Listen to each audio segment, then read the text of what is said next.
Georgetown. I'm Beverly Enos, and this is Spotlight Georgetown. You can find us Fridays, Saturdays, and Sundays, 8 in the morning and 8 in the evening on your local cable station. And it is your station, so if you would like to become part of it and would like to learn how to run the cameras or do some editing, we'd love to have you join us. If you would like to be interviewed, or if you think someone else should be interviewed, let me know. I'm always looking for someone in the hot seat over here. Now today we're talking to Anthony Messina, and he is our new band conductor in Georgetown. And now, where are you from, Anthony? Originally, I'm from Michigan. Oh, my. Yes, quite a ways away. Still used to the snow, so we're good. But I'm originally from Michigan. I lived there until I was 25, about 2.5 years ago now, and then moved to Indiana, and now I'm here in Georgetown. Oh, you actually live in Georgetown, too? No, well, I live in Amesbury right now. Okay, so it's close. Yeah, very close. Okay. Yep. Now, how long have you been here as the conductor? I started at the end of August, beginning of September. So this was your first school year? First school year, yes.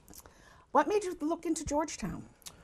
In all honesty, I applied for jobs in 15 different states, all the way from Washington State to California, Florida, Massachusetts, Michigan, Indiana, all over the place. And this, I had a couple offers, and this just seemed like the right fit. It felt like the community supports the program, and it felt good. Now, were you just coming out of school? I just finished my master's degree last year. Okay. Yes. Now, what sort of process is it to get your master's, your bachelor's and your master's in music? In instrumental music education is my concentration, yeah, for my undergrad. So you apply to college, you have to audition to get into a program. Okay. On your instrument, whatever that is. For me, it was trumpet. So I had to audition on trumpet, was accepted into a program at Wayne State University in downtown Detroit. And then I basically had to go through all kinds of classes. I had to take classes in every instrument so that I have at least proficient in all of them and are able to teach them. We have to take classes in conducting. You have to be able to play all the instruments? On a very basic level, yeah. We have to have an understanding of all of them. Okay. Yeah, absolutely. It's that's a lot of practice time. Yeah, well, it's a lot of practice practice time. Yeah, absolutely. And classes in music technology and piano, instrument pedagogy of how to teach the various instruments, how to teach the various age groups. So there's a lot that goes into the undergraduate education degree for music. And the master's is different? It's much more concentrated. So where I went at Indiana University, there's 1,700 music students. Oh my. It goes between the largest and second largest music school in the United States. And there's everything from choral conducting or wind conducting, which is band conducting, what I do, orchestral, music education, which is much more of a data-driven degree, to music history, to music theory. It's very, very specialized. Wow. That's a lot of school. Yeah, it's a lot of school. It's a lot of years. Now, you came to Georgetown. How old do the kids have to be to start playing in the band or getting ready for band? In Georgetown, we start in 4th grade. I'm not 100% sure on the age of that. I want to say it's around 9. Okay. So they start in 4th grade, and right now it's after school. It's a program, an enrichment program that they sign up for, and they get a 20, I hope I'm correct on this, I believe it's a 20-minute group lesson. So all the saxophones, all the trumpets, they all get their own individualized instrument. And then they get a full band experience once a week as well. And that happens in 4th and 5th grade. And then once they get into 6th grade, it's during the school day. So they actually have a period during school that is band. Okay. Now, all kids don't take band. No. Absolutely not. How many? Laura Laflamme, who is the chorus director, has a wonderful chorus program as well, and there are other enrichment opportunities for the students to take as well. Okay, so they don't have to do an instrument. Yeah, they don't have. If you want to be involved in music, there's the chorus opportunity and general music opportunity with Laura as well.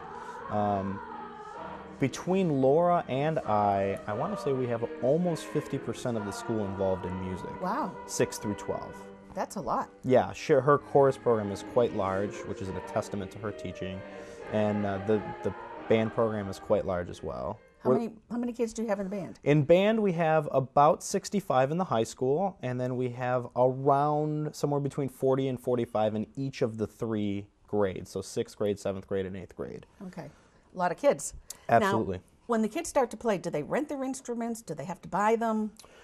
When they first begin playing in 4th and 5th grade, we do have a rent system. So they rent through a music vendor that we have in the area, serves the North Shore, or they're welcome to purchase the instrument if they want. And a lot of the vendors that work with us often have a rent to own. So after a year, then they end up owning the instrument. Now, once they get to the middle high school, that changes in some instances where, for instance, we don't anticipate a kid buying a tuba or buying a baritone saxophone, simply because those instruments are so cost ineffective. Right. You know, we just bought a brand new tuba and it was $2,500, and that was a middle of the road tuba. And so the school often provides a lot of instruments as well, which is something that we're working on. We're hoping to work on. So. I remember when my daughter played, she was clarinet. Okay. And she ended up owning a clarinet. She got to pick the color. And then it went on to one of the other cousins or something, something like that. How many changes? Are there a lot of changes that you've been seeing in bands and conducting bands for kids' high schools? I wouldn't say that there's a lot of changes per se. A lot of the changes that you're seeing in music education are happening in education, period. General, okay. Yes. One of the big pushes is the use of technology. You know, now we have the ability to record the bands, you know, on your iPhone. You can record the ensemble and then immediately plug it in and play it back and listen and evaluate and have the kids self-evaluate, which I'm a big fan of, and saying, what are you guys hearing? What do you think that we need to improve on? So that they get a little more interactive in their education. Well, that sounds like fun. I try to be. I don't know if all the kids would agree, but I try to be. Well, it should be fun. It should, yeah, absolutely. It's not a history or a science or something that's... I actually try to incorporate a lot of that. Like, I'll often talk about, you know, the physics of the instrument and how, you know, how a tuba has more tubing in it, and so as a result, notes tend to naturally be longer, and so you have to over-exaggerate the articulations or whatnot. Or music is littered with history. I am teaching a music appreciation course right now, and I'm getting excited to talk about Beethoven and how, you know, his 3rd symphony was the Eroica Symphony, but it was originally dedicated to Napoleon, and then once Napoleon crowned himself emperor, he's like, oh, enough of that. So, so there's all kinds of history involved, and we try to, I like to think of music in general as an interactive way to actually like touch that history.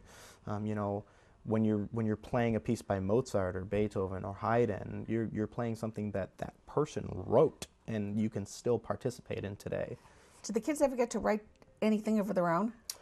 We do have some students who take the initiative to do that. Okay. There is no curricular component of that. One option would be to start perhaps like a music theory class where that involves that, but band tends to be much more performance driven, and so you're working on the performance of music. Speaking of performances, how many concerts do you have a year? The high school has 3 main concerts. So we have a December concert, a March concert, and a May concert.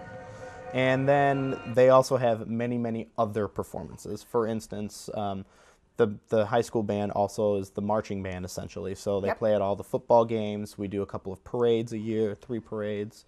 And so there's all kinds of performances like that. And students can also participate in the Northeast District of the Music Education Association. And if you're selected based on your audition, then you can participate in that. So there's a lot of performances in high school. In middle school, we have a December performance and a May performance. And then we use that middle chunk of the year to really focus on fundamentals and just building strong foundations so that we can perform more music in high school.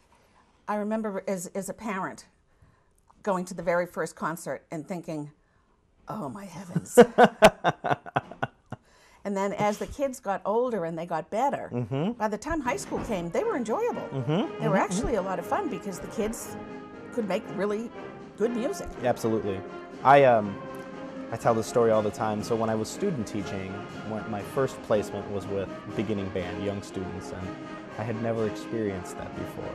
I'll never forget the first day with instruments, and my cooperating teacher started the students, and I actually jumped out of my chair, and she started laughing in the middle of class, and immediately going home to my parents and apologizing profusely. And they said the same thing, you know, they're like, it was worth it in the end, because the longer you stick with it, the better you get, and the more it is for the audience to enjoy, but it's also more interesting for you to enjoy, the better you get. What's the advantage for a kid to be in a band? There are many, many different aspects of it. There's the historical and the cross-curricular, tying the music components with history and science and English. And there are the social aspects, which I'm a big fan of, arriving on time and learning the responsibility to be in the proper uniform.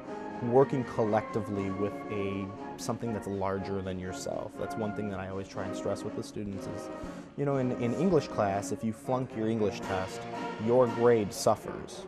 But in band, if you perform poorly, the entire ensemble, 64 other people, suffer as a result. So it's really important for everyone to contribute 100% for the overall performance of the group. Okay, and what about for the social part, the fun? There's the fun aspects of it too, you know, football games and school spirit and those aspects of it as well. We try to, the students tell me that I can be lighthearted. As we get closer to performances, I tend to be much more serious. But I try to be lighthearted and keep things going. But at the same time, with such large classes, and that's just the nature of the beast. You know, I have in one of my periods we have 65 kids, and it's a lot. And so it's fun to be lighthearted, but sometimes you just got to keep that focus, because it's very easy with one comment to just lose the whole class for 10 minutes. I remember when my daughter was in school here, all of her friends were in the band. So it tends to be groups of friends. And she had the best time. Yeah. Their year was the very first time they were ever taken down to Disney. Oh, great. To march in the parade. Great. And that was like a huge thing, because it had never absolutely. been done before. And it really brought all the kids together. Yeah, there's that aspect of it too. I mean, I try to understand that the students are in it for different reasons. There's a kid who's very, very passionate about music and wants to do it, and then there's the kids that are there because their friends are doing it and they want to do it, and so they want to participate. And you know, how many curricular classes can a student be in where they're with the same group of people for oftentimes 7 straight years? Yeah. You know, the seniors were in band in 6th grade, and they are with the same kids for 7 years. They may play different sports. They're all in different sports, they're in different classes, but one block a day, they all come together to be together and make music. I know someone that was actually told by a physician, pediatrician, make sure that she plays an instrument, because she had asthma, so she had to learn how to breathe, so that she could, you know, participate. Yeah, she had a little absolutely. trouble in the marching band part, but Right. Well, there's the physiological aspects of it, such as learning to breathe and whatnot, and the coordination of, you know, lining up your tongue with your fingers and all that stuff. And so it's really beneficial in terms of health and in terms of higher brain function and whatnot. There's all kinds of studies that show correlations between music education and higher test scores and whatnot. Now, what's your favorite part? I'm a huge fan of just like rehearsing, like just digging in and rehearsing. That's my favorite part. It's not the students, because that's when you have this giant picture by Monet, and you get to take it apart one pixel at a time and fix things and shape them, and to just create a musical moment. And for me, that's my favorite part. Now, what are you looking to do as far as band in the future? I definitely I'm looking to increase the numbers. We want to build the numbers here in Georgetown. We do have a healthy sized band, but it would be great to get 100, 120 students in the high school band. And unfortunately and fortunately, building like that starts at the bottom. So just focusing a lot of our emphasis on the elementary and on the beginning, 6th grade and 7th grade to build those numbers. And then just improving the already fine work that the previous band director, Corey Seepy, did. He did wonderful things with this program, and just want to continue those and help take those to the next level. Well, welcome to Georgetown. Thank you. Thank you for joining us. Pleasure. I'm very pleased to have you here. Thank you. Thank you. I'm Beverly Enos. You're watching Spotlight Georgetown. Fridays, Saturdays, and Sundays, 8 a.m. and 8 p.m. Thank you for joining us today. Bye for now.